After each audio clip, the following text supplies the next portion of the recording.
মহাকালের কাছে সময় অনন্ত। অনন্ত সেই সময়ের অবিশ্বাস্য এক ঘটনা। এক বালকের জন্য স্বয়ং বিষ্ণু অবতীর্ণ হলেন ধরাধামে। কে সেই বালক, কে সেই শ্রেষ্ঠ ভক্ত? আজকের পর্বে দেখব সর্বকালের সেরা ভক্তের আশ্চর্য ভক্তির কাহিনী। জয়া ও বিজয়া নামে ভগবান বিষ্ণুর দুই ভক্ত বৈকুণ্ঠের প্রবেশ পথে প্রহরী ছিলেন। একদিন ভগবান বিষ্ণু বিশ্রাম নিচ্ছিলেন বৈকুণ্ঠে। সেই সময় সনক, সনাতন, সনন্দ ও সনত কুমার, এই চার কুমার বৈকুণ্ঠে ঢুকতে চাইলে দ্বাররক্ষক যমজ দুই ভাই জয়া ও বিজয়া তাদের বাধা দেন।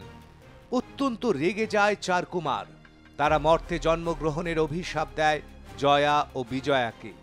সেই অভিশাপেই এই দুই ভাই প্রজাপতি ব্রহ্মার কন্যা ও মহর্ষি কাশ্যপের স্ত্রী দিতির গর্ভে অসুর হয়ে জন্মগ্রহণ করেন। হিরণ্যাক্ষ, হিরণ্যকশিপু হলেন সেই দুই মহাবলশালী দুই অসুর। হোলিকা নামে তাদের এক বোনও ছিল। প্রজাপতি ব্রহ্মার বরে হিরণ্যাক্ষ মহা শক্তিশালী হয়ে ওঠে। হোলিকাও বর পায় এক দৈব চাদর, যা গায়ে পড়ে থাকলে আগুন তাকে দহন করতে পারবে না। বর পেয়ে হিরণ্যাক্ষ স্বর্গ আক্রমণ করে। দেবতাদের রাজা ইন্দ্র তার কাছে পরাজিত হন। তার অত্যাচারে সব দেবতারা যখন পালিয়ে যাচ্ছেন, তখন দেবতা ও পৃথিবীকে আরও কঠোর শাস্তি দিতে মহাসমুদ্রের রসাতলে পৃথিবীকে ডুবিয়ে দেওয়ার চেষ্টা করে হিরণ্যাক্ষ।